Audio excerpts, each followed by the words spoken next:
apa ya, anaknya salah pun masih dibela. Ini sebenarnya yang melatar belakangi. Jadi sehingga kita punya kesadaran ilahiyah tadi, kesadaran sederhana bahwasanya kalau dalam relasi belajar ya silakan diserahkan kepada gurunya gitu.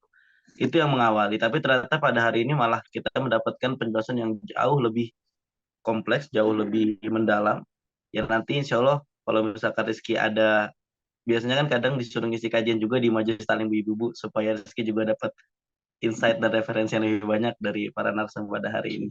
Nah, itu secara garis besar tadi kita sudah dijelaskan ada 7 tingkatan dan beberapa hal yang berpengaruh sekali dalam sisi positif manusia, dan Pak Zainal Arifin sudah memberikan banyak hal tentang bagaimana manusia itu menjadi pokok kontraproduktif di alam semesta, dan juga nilai-nilai fujur itu karena memang manusia cenderung ingin yang fujur-fujur. Kalau misalkan bahasanya Dr. Sun Hakim seperti ini, kadang memang yang didasari nafsu itu lebih menyenangkan. Cuma sialnya itu yang menyenangkan ini seringkali dilarang oleh Al-Quran. Maka dari itu akhirnya banyaklah terjadi fujur tadi daripada ketakwaannya.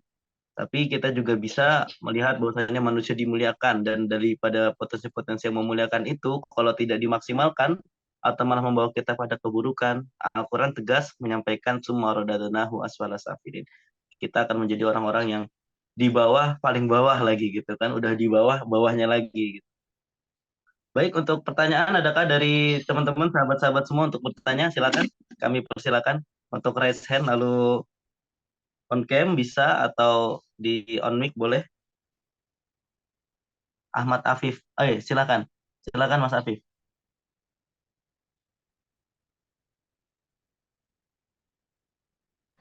Oke, baik Ustaz. Ini yang ditanya apa? Bertanya tentang apa ya? Yang pertama apa bebas, Ustaz?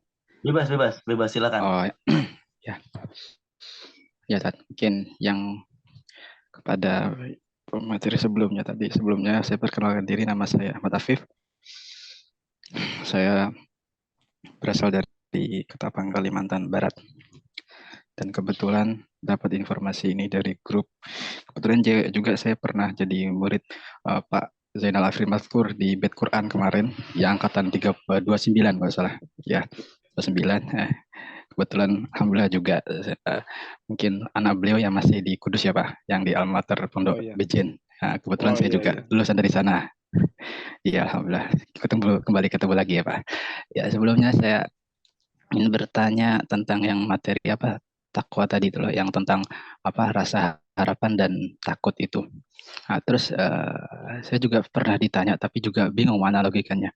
Jadi berkaitan dengan terus bagaimana kita hidup di dunia yang sekarang ini, yang kalau kita terlalu bercita-cita tinggi seolah-olah nanti nggak apa ya, nggak takut mati atau gimana. Tapi kalau kita mengedepankan yang khauf apa ya bahasanya itu, malah kita nggak punya kemajuan dalam bidang apapun Pesimis itu gitu. loh.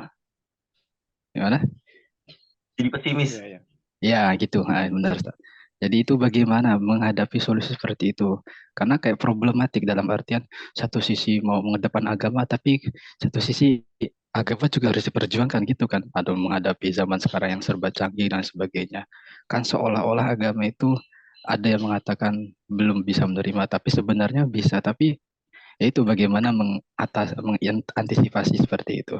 Mungkin sementara itu Ustaz. Terima kasih. Oke, ada penanya lain yang mungkin bisa kita gabungkan, dua penanya, supaya bisa lebih efisien waktunya. Atau mungkin Mas Zarangi mau bertanya juga nggak apa-apa, Mas. Boleh, boleh. Saya izin bertanya mungkin pada kedua narasumber ya. Terima kasih atas pemaparannya. Mungkin pertanyaannya itu kita butuh yang praktis ya, Pak. Bagaimana cara eh, menjaga atau merawat kesadaran tadi itu, kesadaran ilahiyah, kesadaran primordial itu supaya itu eh, berasa begitu dan kita bisa merawat itu di perbuatan kita sehari-hari, mau belajar, mau berinteraksi begitu kan. Mungkin tipsnya itu untuk merawat itu secara praktis begitu. Kita kan generasi yang butuh tips-tips lebih banyak begitu. Terima kasih, Gener- Mas. Generasi yang butuh tips dengan video reels pendek Betul sekali. Tinggal di save-save begitu supaya kan di supaya lebih Instagram. cepat tidak ikut Zoom dan tidak mendengar ceramah. Ya, jadi yang pertama untuk dari Mas Afif tadi itu kurang lebih ingin tahu batas tipis antara pesimis dan optimis dalam konsep agama itu, Pak. Karena kan kadang kalau misalkan tawakal aja kok seolah-olah berpangku tangan, tetapi ketika kita overconfidence kadang dibilang sombong. Nah, ini dua dua hal yang memang hanya garis tipis aja di antara kedua itu. Yang selanjutnya jadi kalau Mas Ranggi lebih ke ranah praktis ya, lebih praktek. Bagaimana kita merawat kesadaran tersebut. Karena kan memang al iman yazid wa yankus gitu kan, iman itu naik turun gitu, kadang banyakkan turun daripada naiknya, soalnya tanjakannya belum dibikin flyovernya gitu kurang lebih. Mungkin saya persilakan dari Kang Aan dulu, nanti boleh langsung disambung oleh Pak Zainal. Baik. Nggak Pak Jenal dulu, nggak? Disuruh Coba Tarzan, Kang. Oh gitu. Oke, baik, ya baik, baik, baik. Nggak apa-apa. Kang, pertama, tadi pertanyaan pertama ya, untuk Mas Arif ya, kaitannya mengenai tadi khauf wa roja, begitu ya. Sebetulnya gimana sih jalan tengahnya? Tadi yang disampaikan Kak Rizky juga sama Kang Jainal. Jadi memang konsepnya ada konsep kalau di Islam itu ada namanya konsep i'tidal. Ini juga ditegaskan oleh Ibnu Miskawai. Jadi kalau kita baca Tahzibul Akhlak karangan Ibnu Miskawai, itu juga sama, bukan hanya masalah kaitannya dengan hidup dan mati ya, tetapi dengan sifat akhlak kita pun itu fondasinya itu jalan tengah. Misalnya contoh ya, contoh. Sebetulnya orang dermawan itu adalah jalan tengah antara orang yang boros dengan orang yang pelit. Jadi jalan tengahnya itu dermawan. Ini dermawan itu bukan sifat ekstrim loh. Karena kalau kita terlalu ekstrim, namanya dermawan itu siapapun dikasih gitu ya. Ayo ada yang butuh, kasih, kasih, kasih, kasih, kasih. Lama-lama kita sendiri kehilangan semuanya kan gitu ya. Nah itu artinya boros. Tapi juga nggak boleh terlalu apa istilahnya itu Koret. ya koret lah ya. Jadi nggak mau dikasih pelit gitu lah koret. Nah ini kan juga nggak bisa. Makanya kenapa dengan konsep itidal tadi itu harus tengah-tengah ya. Jadi nggak juga terlalu koret, nggak juga terlalu boros. Maka muncul konsep namanya dermawan ya gitu. Jadi saho, saho itu kan dermawan ya Kang ya. Jadi betul-betul orang itu menjadi dermawan karena jalan tengah. Nah kemudian yang kedua Kang Afif ya tadi ya. Afif atau Arif tadi? Afif ya. Mas Um, Afif Afif, udah Ustaz. ya yang Mas Afif pertama ya. tadi, Ya pertanyaan tadi yang pertama pertama. kan Nah antara saya khauf dan roja. tambahkan juga yang pertama nih sebelum ke Kang Jaranggi itu ini kaitannya dengan dunia akhirat itu gimana ya cara ngaturnya? Dulu saya di pondok itu ada ini hadis atau bukan ya? Saya agak lupa ini. Yang ini yang ikmal li dunyaka ka'annaka ta'isu Ta'isu abadan. abad. Wa'mal li akhiratika ka'annaka tamutu godan. Jadi kerjalah untuk duniamu seakan-akan engkau akan hidup selamanya.